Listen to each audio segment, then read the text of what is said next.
JT, I don't know if it's been mentioned, but JT told us over when he and Eli got to school and he hated football because it was so rough. Eli Apple. Yes. Yeah. Did you get a sense for that? Was it reflected in his play? Did he ever mention Sure. that? Yeah.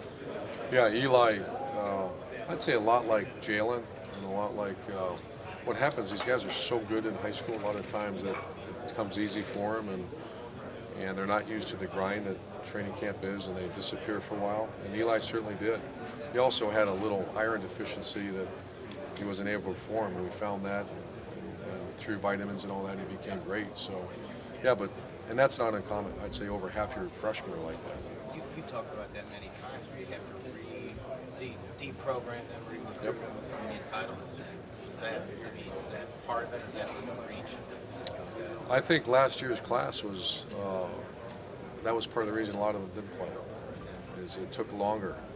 Same with the Eli's and Mike Thomas, and not necessarily Darren Lee because he just didn't have a skill set yet. But yeah, that's common. What I'm seeing from this group the 16 group, it's Jonathan Cooper, Austin Mack, they're going to play because I don't feel that at all with them. We do the whole blue, red, gold thing where you move guys up and just rite of passage. And a bunch of those guys are already moved up into the red group, which means they're getting ready to play.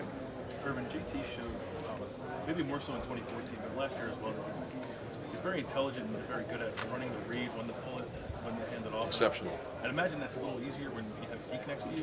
When you have an experienced quarterback and an inexperienced running back, how might that maybe affect things early on? Is there any sort of trust that needs to be built between JT Sure. and Mike? Yeah, you're right about that when you have Zeke, when you work together, because it's basically triple option football. And that's when you see turnovers. And if you remember, we had one in the national championship game between Zeke and Cardell. And every day we do that for 10 minutes. That's a staple of practice that just the two of them with their coaches are going through that. It's called backfield action. And if you run the style of offense, you have to do that all the time. And those two only work together. Is there a period where they have to work? Maybe it's more on JT's side, where he has to be able to trust Mike to know Sure. what to do because JT's been so good at it for 2.5 years now. And I'm not sure they're at that point yet. I'll know here next week. The expectations from last season, obviously it was a lot of weight with all the NFL talent that you guys were ready to put out. You didn't know how much it was going to be with all the 9 classmen leaving, but did all that expectation kind of weigh a little heavier than you might have thought when you guys came I was the one guy that was used to it. We went through the same exact scenarios in 2009. A bunch of players back after a championship, and I was there, so I saw it. And I personally didn't have that same experience that I had in whatever it was 09. Yeah, I understand our players did. I talked to a few of them, and it was a grind. Nothing was ever good enough. You win a game by 2 touchdowns, and what happened? And so-and-so got the ball more than I did, and just throw the ball to Mike, why didn't you hand the ball to Zeke, where's the tight end? And it's, after a while, just win the damn game. JT mentioned, like sometimes guys are down on themselves. Joshua Parrott, I was thinking, guys who won the game, and I'm just curious how maybe that has changed this year because of It's completely gone, yeah. Like I said, it's a free-for-all for playing time now. JT talked a lot about self-confidence, his self-confidence, building self-confidence in the younger players. Is that something you've been preaching to them this year? No, you don't have to preach much with JT. He was not himself during training camp last year, and there's 2 reasons. After we had a nice drive to the airport and had a long talk about it, and he said he can't wait for training camp because he was not himself. He didn't go through spring practice. He was in a battle with a quarterback that won 3 games and won the national championship, and he was running number 2. And so he was not. It wasn't his team like it is this year, so he's more than ready to go now. Do you spend much time in retrospect on what didn't click in '09 and, after things don't click and what, by click, I mean ultimately? Right. And like last year, do you find yourself thinking about that much or do you move Sure. on? No, I move on, but sure, you try to, as opposed to look back and just be depressed about it, it's what can I learn from that? Yeah. What can I help our players with? And people say, boy, what happened in that one game as a field goal went through when we lost in a difficult situation? And Yeah. I've moved on. I mean, I'll never forget that game and that moment and what happened, but that's where I've changed, and that's over. Let's go. Let's worry about this year and where I had a hard time in the past, let go of that thing. Like, when you look back on last year, is there anything you just go, man, if I'd have just done this? Oh, sure. Is there, can you give an example? Well, there's more than one thing. It's called self-evaluation. After 2014, there's some things that I think that's one of my strengths and our staff. That we're constantly self-evaluating ourselves, and not to the point where we're patting each other on the back, but how could we have handled that situation better? So yeah, there's a bunch of them from last year. And the other thing, I was talking to JT, I mean, is it obvious even when you walk in the locker room, you've got 46 guys who didn't play, haven't played? Yeah. I mean, how does it show up? I think it'll be, in spring ball is different. I think I'll be able to answer that question much easier in about August 15th, after 2 weeks with them. Coach Mick notices a difference. The term is hungry, and the whole thing about being a wolf and all those things. We're just trying to motivate, but I'll be able to answer that question much better, greater detail in about 2 weeks. The X receiver position, like you have returned one catch, but do you like what you have, the depth? Yeah, you got a good battle going on. You have Noah Brown, Corey Smith, Austin Mack, potentially Paris. Paris is having a great offseason. Those are guys in the battle for that spot. Torrance, where was he? He's so young still, but yeah, potentially be in the battle for that. The X is the go-to right now. Torrance not there yet. The Corey Smith is. Oh yeah. Can Torrance be a weapon this year for you guys? Potentially, yeah.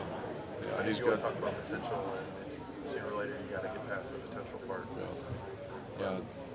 He had a good spring, so I'm starting to see that. Urban, have you gotten a chance to talk to DJ Durkin since he took the job in Maryland? Oh, sure. What do you expect him to be there? Well, I think Maryland hired one of the best coaches in the country. DJ was a GA for me at Bowling Green. We hired him in Florida. I talk to him frequently. I love his family, and he gets it. And he understands the whole team before and he's going to do very well. He's going to be an excellent recruiter too, and especially in that area. I know he's having a good class already too. Can you, when you're a head coach, can you tell when you have GAs or young guys on your staff coming from the ranks, this guy's got Sure. it, I can see, like, what is it? What is it that you see in somebody? Well, that's a great question. I think like Drew Maringer, the OC at Rutgers, and then Dan Mullen was a graduate assistant for me at Notre Dame. I'm trying to think of other young coaches I've had. That yeah, you can see right away, and I would say that it's done before you ask for it to be done. Hey, and then it's already done. Drew Maringer was magical. Dan Mullen is legendary for, hey Dan, can you? And it's already done because he gets it. So yeah, you can see quite often at an early age they have it or not. And then there's other guys that are great assistant coaches, and they're not big picture people. They're just in their little world, and you need to have those guys too. And they're great coaches, and not maybe a head coach immediately. Do you maybe not want 9 assistants who eventually want to be head coaches on your staff? Like talking about that. I mean, everything's a balance, right? Sure. So I never looked at it that way, but that's best. just like maybe, I was going to say, maybe you wouldn't want all 5 stars in your recruiting class, but then I thought maybe, no, you Want them want all. 5 stars. But everything's a balance, right? I mean, the balance of talent and skills I think and you're right. personality and everything. I never looked at it that way, but I think that's a good way of looking at it. Same thing, how do you put together special teams? Your kickoff team's got to go out there. If they're all 5-star guys that look at you cross-eyed when you say, sprint down 40 yards and do what they're asked to do. But there's a fine balance. Urban, is everything physically ready to go with Nicky Bosa, or Ready to go. We're gonna have a pitch count on it. Which pitch count, just every rep's gonna be counted, and you see where he's at, and that's where our strength coach does a phenomenal job. you've been talking about, obviously you know the family, you know Joey, you've been talking about him since signing day. Is he a player like you just can't wait to see next Can't year? wait. Is that Larry too much- Johnson's the one that I gotta calm down. He's the one. He's much more mature than Joey was when we first got him. Joey's a freak of nature. I still don't know if we have that yet. I'll see pretty soon. But yeah, his maturity level and ability to just communicate and all that. He's a very mature person. I guess, and it's also kind of putting the cart before the horse. That's a lot of pressure on his brother. I know what he did. You talked to about, and he hasn't stepped on the field yet. And this expectation for a true freshman, it seems like it could be a lot to handle. Yeah, I've been with him a bunch here in the last 3 weeks, and I don't feel it. I'm very appreciative for everything. Mickey Maratti's with him every day. It's not an issue. Yeah, describe his personality. I mean, Joey's Nicky a little Bosa? bit like him, right? I mean, Joey was introverted. This guy's not. not This guy's very mature. I don't want to take a shot at Joey at all because I love Joey, but they're just different people. And Joey was somewhat of a loner and a goofball, I guess would be, if that's a word, I don't know. And Nick's kind of just a little more mature. I mean, Joey became a man's man, but when he first got there, and John would tell you, Mom and Dad would tell you, he's a different guy. But it turned out pretty good. But Kenny, do you always rein yourself in, though, to expect too much from a young player? And how do you do that? I mean, obviously, he's going to be a pitch count. So. Well, I remember we had a little group text with the mom and dad and Joe and Nick and something where I was saying how good he's doing and Joey, be patient. And I simply said no. And his dad got a kick out of that. He said, no patience. Urban, you were talking to JT. I mean, he just sounds kind of stressed. I mean, he was asking about fun, and he said it's not really fun until the end of the season. He said he enjoys the grind. But is there anything you can do to lessen that, or is it just being the starting Ohio State quarterback that goes with it? Oh, I think that's why we have that grind. You have to embrace the grind. I mean, there's plenty of places to go that you don't. I hear the word chill. You don't ever hear that at our place. And boy, they're low. When they're recruiting, it cracks me up when I hear the recruits say, "I loved it there because it's really low key." You'll never hear that at our place. I love it because I want to be the best. I want to be a first rounder. I want to win a championship. And JT's built like that. So, he's made for this kind of environment. You mentioned it. You think back on past season stuff you might have done. You think maybe he should have been the whole guy last season? That's one of the things I evaluated along the journey, but he'd be the first. He didn't take it. And that's your program falls apart if you start appointing people in positions that don't earn it. Cardale was that much better than him in fall camp. Not that much better. It was very close, but he didn't take it until the third downs and red zone production. And that's when we made the change. Was that part of JT's personality, though, to be maybe not be that to take it? I mean, to be part of the team. I mean, what? Yeah, I mean, he's gonna have team first, but he just was not playing at the level that he wanted himself to play at, and I expect him to be at. But it was hard because he wasn't getting all the reaction. I mean, there's a lot of reasons. And I don't want to keep going backwards. But. Did you have a chance to talk to James Franklin about the recruiting thing today? Oh, I did, yeah. And I read it. I'd like to meet the person who created that story. There's no story. Is that what he told you? Yeah, and that's what he said. And I read the article, so I think you wrote that. No, I mean, the positive saying it was a story that was no story. So no, James actually came up to me and said, I don't know, I did not accuse Ohio State of negative. I said, I'm good. I shook his hand. I looked at him and I said, you mean actually a media guy created a story? That's the first time I've ever heard of that. So there is no story. Urban, when you look around the country, you have programs from California like USC up to Michigan, down to Florida where you were at, Notre Dame. A lot of the elite programs in this country over the course of the past 30 years have had periods of being down. If you look at Ohio State, that hasn't happened multiple years in a row of losing 4 or 5 games, and even Alabama had it before Saban was there. Was wondering, A, if Ohio State's been able to avoid that because they're in a unique situation and they're having an entire fertile recruiting state to themselves, unlike all those programs, and kind of an odd question, maybe your worst nightmare, but what would have to happen at Ohio State for you guys to be down for multiple years? So I'm not giving it much thought, but I think what you did say about you're the flag, you're in one of the top 5 states in the country recruiting-wise. You are the flagship, and that's we have to make sure we always take care of our home state. I think a lot of it goes with our athletic director. He gives us the tools to be successful year in, year out. And if I go to him and say, I need this, we need this to stay competitive, it happens. You want to get stuck in a tough situation, get with an athletic director who says, no, I'm not sure, I don't agree with you on that. Wait a minute. And that's not happened one time since I've been with Gene Smith.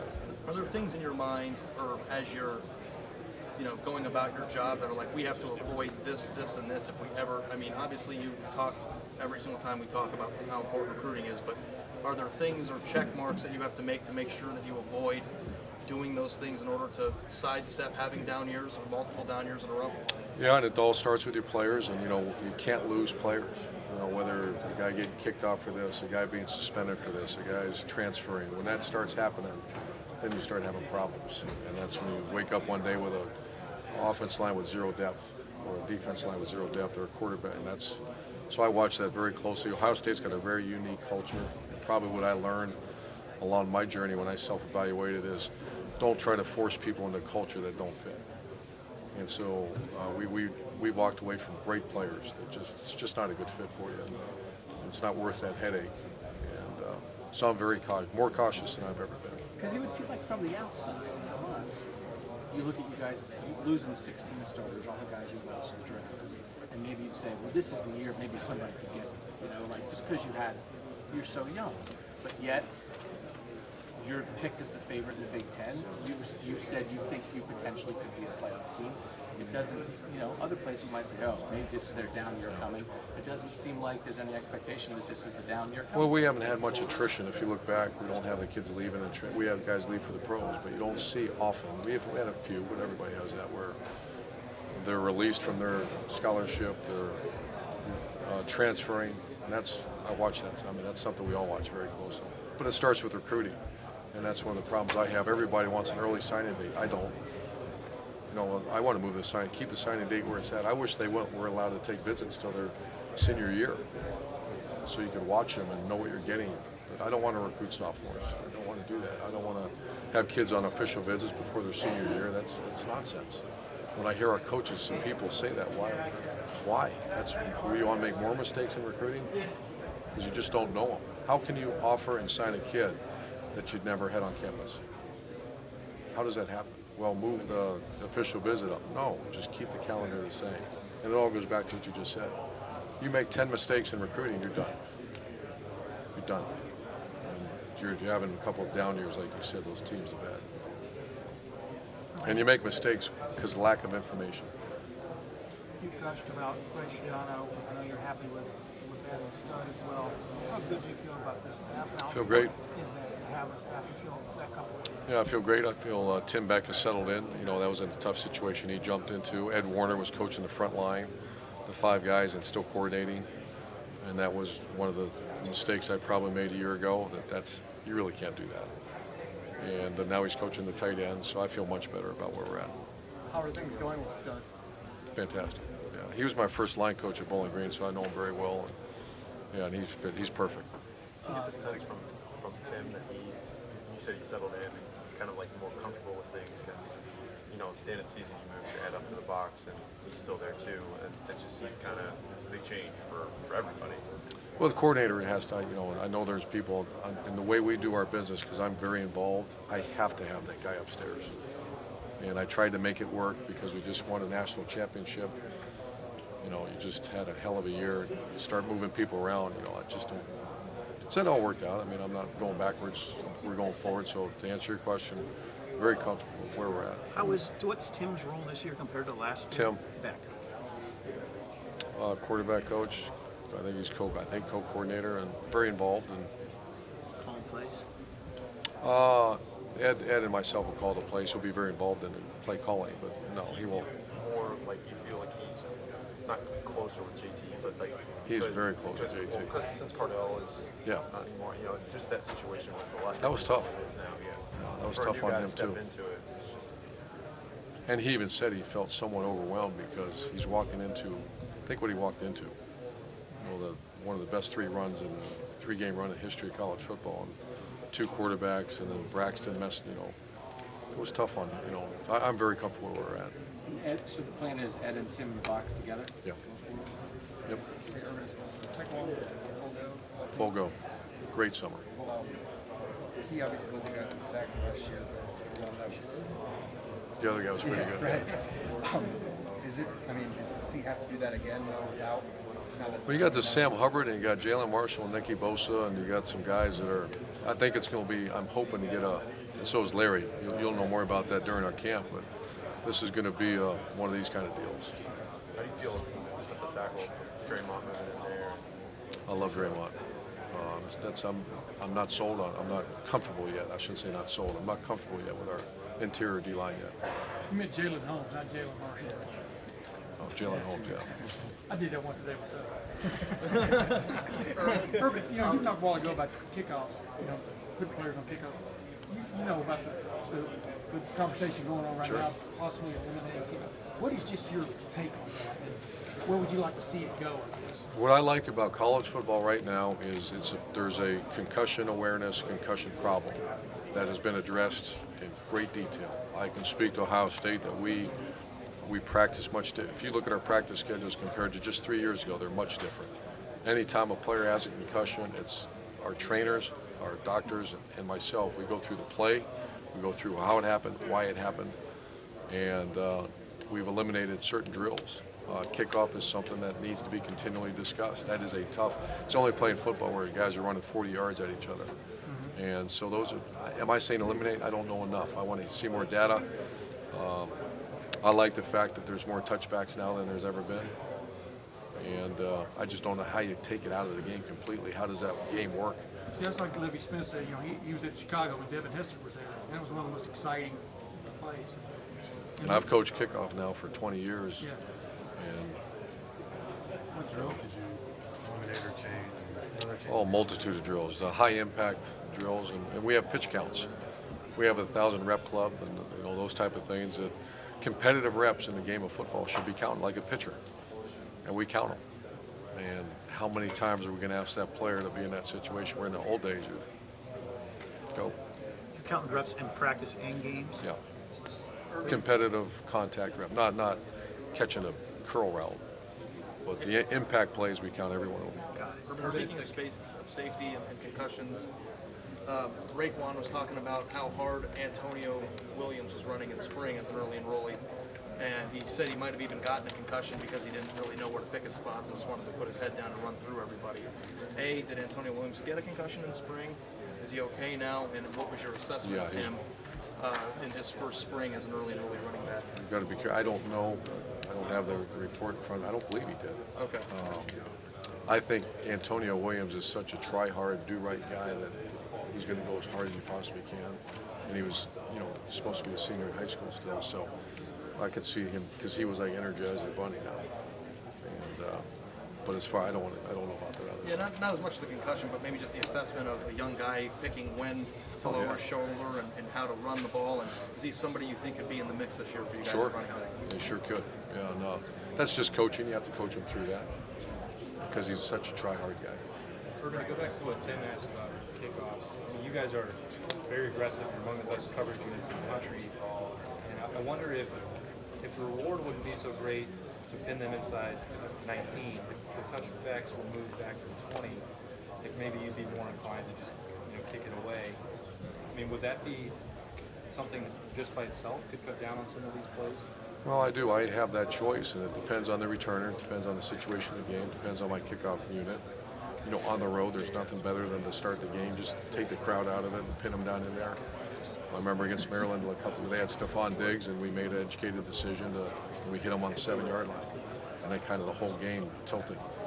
So I never thought of it, but those are. I think there's good people having those conversations right now.